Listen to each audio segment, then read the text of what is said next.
तो हमारा जो नेक्स्ट टॉपिक है वो है राइबोसोम।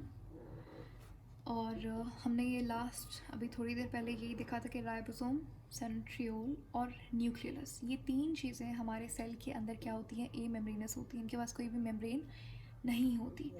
अब यहाँ पर आप देख सकते हैं कि ये एक सेल था, ये एक सेल है, ठीक है, एनिमल सेल है। इसको हमने इस तरीके से खोला, ये बीच में आपको क्या दिख रहा है, ये न्यूक्लियस है, ठीक है। और नहीं, बल्कि इन्होंने क्या किया हुआ है कि ये समझ लीजिए ये सेल है, ये सेल है, ठीक है।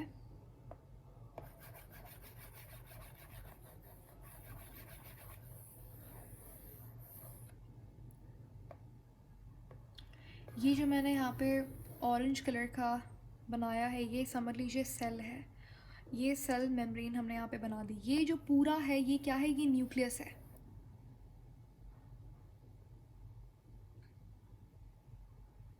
ठीक है। ये क्या है, ये न्यूक्लियस है। अब ये इन्होंने क्या किया हुआ है, न्यूक्लियस को खोल कर दिखाया है। न्यूक्लियस के अंदर क्या होता है, मैंने अभी आपको बताया, न्यूक्लियस के अंदर एक राइबोसोम फैक्ट्री होती है, इसको क्या कहते हैं,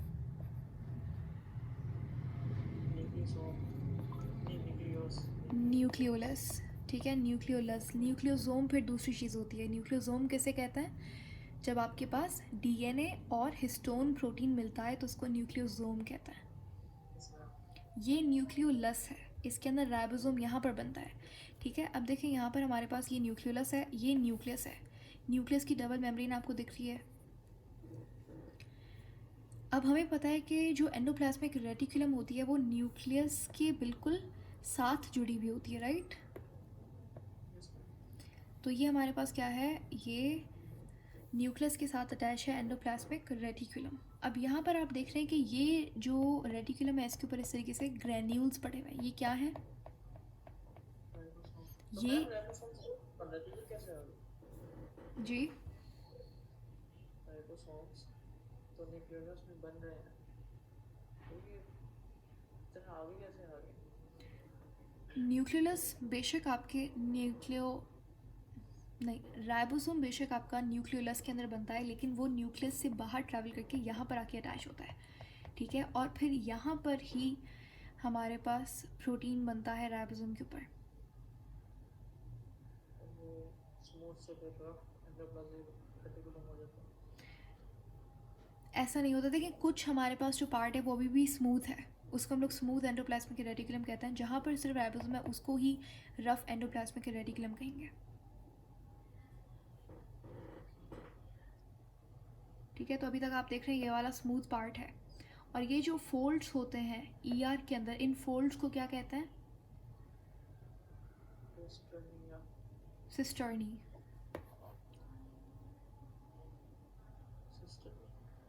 सिस्टर्नी क्या होता है, जो ईआर के में फोल्ड्स होते हैं, ये जो फोल्ड्स हैं इनको सिस्टर्नी कहते हैं।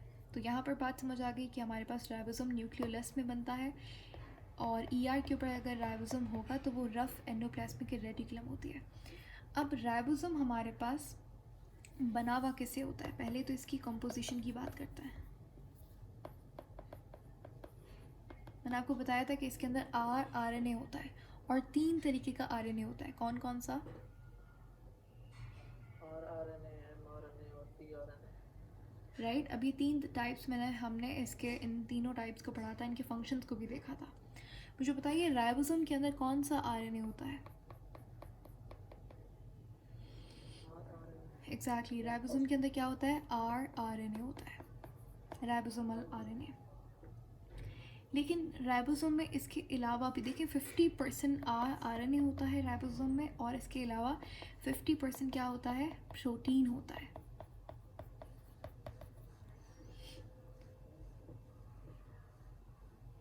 ठीक है। तो अब इसके अंदर देखिए हमारे पास प्रोटीन भी है, और इसके अंदर आरएनए क्या है, आरएनए क्या है, न्यूक्लिक एसिड है। तो इसको हम लोग ये कह सकते हैं कि राइबोसोम किससे बना हुआ है, या फिर राइबोसोम क्या है, न्यूक्लियो प्रोटीन बोल सकते हैं हम लोग इसे। जैसे हमने ग्लाइकोलिपिड पढ़ा था, ग्लाइकोप्रोटीन पढ़ा था, ये वैसे ही एक कॉन्जुगेटेड मॉलिक्यूल है जिसके अंदर न्यूक्लिक एसिड, कौन सा आरएनए मिला हुआ है किसके साथ, प्रोटीन के साथ, प्रोटीन। ठीक है। तो न्यूक्लियोप्रोटीन, राइबोसोम को हम कह सकते हैं it is a nucleoprotein, nucleoprotein particle. Yes ma'am. अब हम लोग, बस ये सिंपल सा टॉपिक था, बाकी इन्फॉर्मेशन मैं आपको ऑलरेडी बता चुकी हूँ राइबोसोम के बारे में कि यूकैरियोटिक और प्रोकैरियोटिक के अंदर क्या साइज़ होता है, उसको भी रिपीट कर लेता है। यहाँ पर हमारे पास ये आप देख रहे हैं, ये उसका मॉलिक्यूलर स्ट्रक्चर है राइबोसोम का। यहाँ पर आप जो फोल्ड्स वगैरह देख रहे हैं वो कुछ नहीं है, वो प्रोटीन ही है। और कौन सा आरएनए है, कितना परसेंट, 50 आधा वो आधा, इस तरीके से होता है। तो बहुत अच्छा एक परसेंटेज होता है आरएनए का। अब हम अगर बात करें राइबोसोम की, तो प्रोकैरियोट के अंदर और यूकैरियोट के अंदर साइज़ जो होता है राइबोसोम का वो मुख्तलिफ होता है। यहाँ पर आप देख सकते हैं, बहुत अच्छे से इन्होंने बताया हुआ है कि ये प्रोकैरियोटिक राइबोसोम है जो कि छोटा होता है as compare to eukaryotic ribosome. Prokaryotic ribosome की साइज़ क्या होती है ओवरऑल, 70s, और यूकैरियोटिक राइबोसोम की 80s। अब यहाँ पर जो S है वो किसको शो कर रहा है, स्वेडबर्ग, स्वेडबर्ग यूनिट, जो कि क्या है, नॉन एसआई, यानी कि एक यूनिट है, नॉन एसआई यूनिट है किसका, सेडिमेंटेशन का। सेडिमेंटेशन हमारी जो पहली क्लास थी वहाँ पे इस चैप्टर की, वहाँ पे मैंने आपको टेक्निक्स पढ़ाई थी, तो वहाँ पे हमने डिस्कस किया था सेडिमेंटेशन, और सेंट्रीफ्यूगेशन हमने देखा था, हाइपर सेंट्रीफ्यूगेशन देखा था। तो सेडिमेंटेशन जहाँ पे आप सेल्यूलर मैटर जो होता है, या जो भी हमारे पास जो मिक्सचर बनता है सेल्यूलर कंपोनेंट्स को, जब आप उसे उनकी साइज़ और डेंसिटी के बेसिस के ऊपर जब ऑर्गेनल्स अरेंज हो जाते हैं, तो समझ लीजिए राइबोसोम सबसे ऊपर आ गया, जो नीचे रह जाते हैं वो हैवी पार्टिकल्स होते हैं जिनको पैलेट कहते थे हम।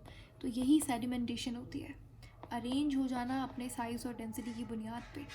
इसका unit non SI unit Svedberg होता है। स्वेडबर्ग साइंटिस्ट थे जिन्होंने सेडिमेंटेशन के ऊपर काम किया था, ठीक है। तो अब यहाँ पे प्रोकैरियोटिक राइबोसोम 70s और यूकैरियोटिक राइबोसोम 80s होता है। अच्छा, अब यहाँ पे दो यूनिट्स, सब यूनिट्स होता है, जैसा कि आपको इस यहाँ पर दिख रहा है, ये जो दो सब यूनिट मिलकर, ये एक राइबोसोम दो सब यूनिट से मिलकर बना हुआ है। ये जो पिंक में दिखाया हुआ है ये एक स्मॉलर सब यूनिट है, और जो बड़ा वाला है वो लार्जर सब यूनिट है। तो एक राइबोसोम के अंदर दो सब यूनिट्स होते हैं, उन दोनों की साइज़ मुख्तलिफ होती है। अगर प्रोकैरियोटिक की बात करें तो यहाँ पर लार्जर सब यूनिट 50s और स्मॉलर 30s 30s का होता है। और यूकैरियोटिक राइबोसोम के अंदर जो लार्जर सब यूनिट होता है वो 60s 40s 40s, ठीक है। तो 60s 40s 80s मिला बनाते हैं, और 50 और 30 हमारे पास 70s मिलकर बनता है। एस क्या है, स्वेडबर्ग नॉन एसआई यूनिट होता है सेडिमेंटेशन का। और इसके अलावा आपको पता होना चाहिए कि जो प्रोकैरियोटिक राइबोसोम है, ठीक है, जो प्रोकैरियोटिक राइबोसोम है वो कहाँ पर, कौन से ऑर्गेनिज्म में मौजूद होता है,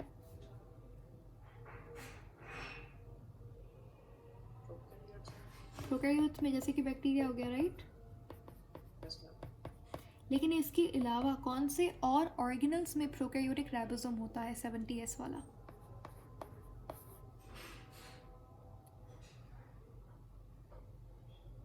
हमने एंडोसिम्बायोटिक थ्योरी पढ़ी थी।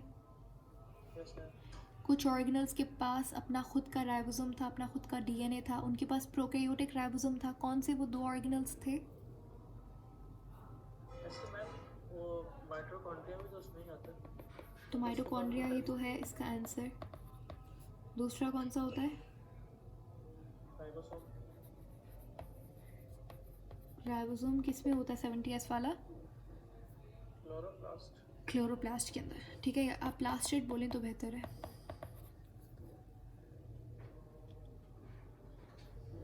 डन। अच्छा, अगर आपसे पूछा जाए कि ये जो स्मॉलर सब यूनिट है और ये जो लार्जर सब यूनिट है ये आपस में कैसे मिलते हैं, इनके दरमियान कुछ ना कुछ तो होगा ना जिससे ये दोनों अटैच हो रहे हैं, वो क्या चीज़ होती है? क्या कोई इनके दरमियान में कोई ग्लू लगी हुई है, कोई अट्रैक्शन है, कोई बॉन्ड है, कोई आयन है, क्या चीज़ होती है?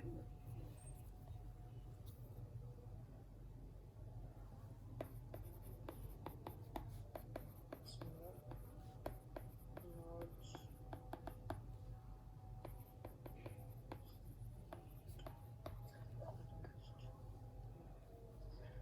चलिए हम यहाँ पे ऑप्शंस लिख लेते हैं। पहला ऑप्शन है आपके पास Fe3 पॉजिटिव, आयन हाँ आयन, और सेकंड है ऑप्शन है सोडियम पॉजिटिव, थर्ड आपके पास ऑप्शन है कैल्शियम पॉजिटिव, और डी ऑप्शन हमारे पास है magnesium positive. Magnesium very good, so magnesium is the right option. Magnesium जो है उसकी वजह से ही जो स्मॉलर सब यूनिट है वो लार्जर सब यूनिट से अटैच्ड होता है, ज्वाइन होता है। मैग्नीशियम से और भी था मैग्नीशियम पेक्टेट और या ये हमने मैग्नीशियम पेक्टेट कहाँ पर पढ़ा था, जो देखें मैं ये थोड़ा सा रिवाइज कर लेते हैं। सेल वॉल हमने पढ़ी थी, सेल वॉल के कितने लेयर्स होती हैं? 3 होती हैं, कौन कौन सी? प्राइमरी सेकेंडरी और मिडिल लैमेला। हाँ, प्राइमरी सेकेंडरी मिडिल लैमेला, ये हमने सीक्वेंस गलत लिखा है, मिडिल लैमेला बीच में होती है। ठीक है, अब जो प्राइमरी होती है वो किससे बनी हुई होती है? Cellulose plus pectin cellulose plus pectin से। सेकेंडरी किससे बनी हुई होती है? सेलुलोज सेल्यूलोज से, पेक्टिन से, और एक और इसके अंदर मटेरियल था, डेड मटेरियल, लिग्निन लिग्निन था। और जो मिडिल लैमेला होती है वो, ये आपका अभी सवाल आ गया कि मिडिल लैमेला किससे बनी हुई होती है? कैल्शियम पेक्टिन और कैल्शियम मैग्नीशियम पेक्टेट से। Correct. So calcium magnesium pectate से मिडिल लैमेला आपकी बनती है।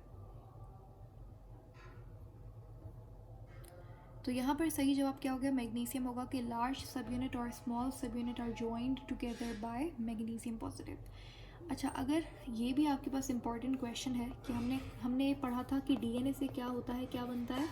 आरएनए बनता है। इसे क्या कहते हैं हम?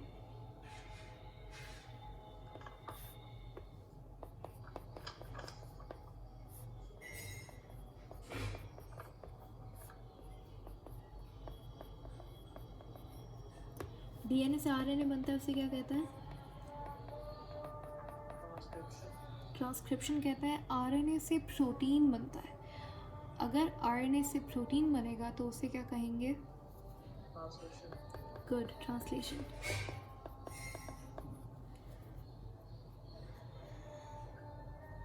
ठीक है, अब हमें पता है कि हम लोग ट्रांसलेशन के बारे में बात करते हैं। ठीक है, अभी ट्रांसलेशन से काम है हमें।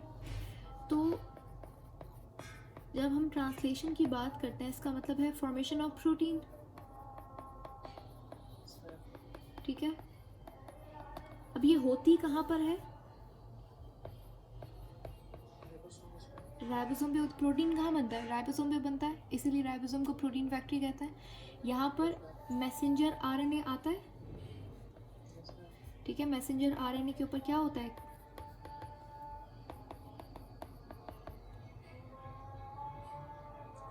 कोडॉन होता है। और यहाँ पर हमारे पास एक और आरएनए होता है जो कि जिसके पास एंटी कोडॉन होता है। क्या नाम है उसका?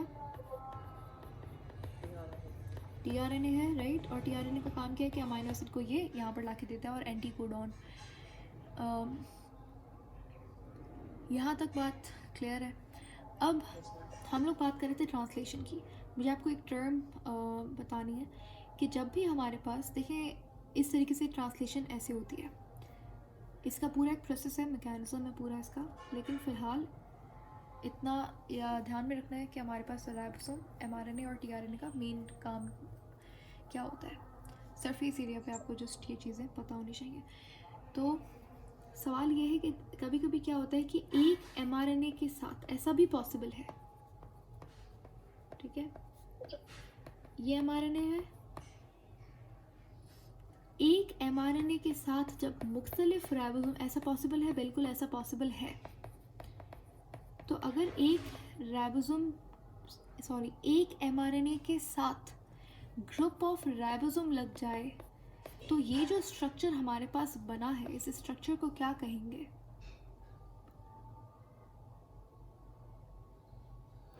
एक mRNA था, एक mRNA के साथ हमने मल्टीपल पॉली राइबोसोम लगा दिए, इसको मैं पॉली राइबोसोम बोल सकती हूँ। सिंपल सी बात है, ठीक है। या फिर इसका और शॉर्ट कर दो नाम, पॉलीजोम भी कहते हैं, दोनों सही है, ठीक है। तो पॉली राइबोसोम पॉलीजोम क्या है? Group of ribosome attached on the mRNA. Okay good. तो ये हमारे पास राइबोसोम भी कंप्लीट हो गया यहाँ पे।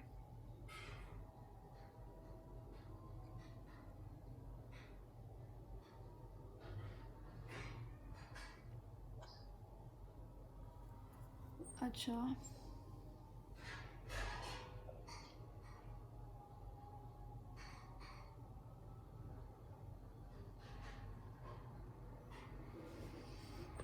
फिर है हमारे पास यहाँ पे ये टॉपिक कंप्लीट हो चुका है राइबोसोम का। नेक्स्ट हमारे पास जो ऑर्गेनल है वो कौन सा है? वो है एंडोप्लाज्मिक रेटिकुलम।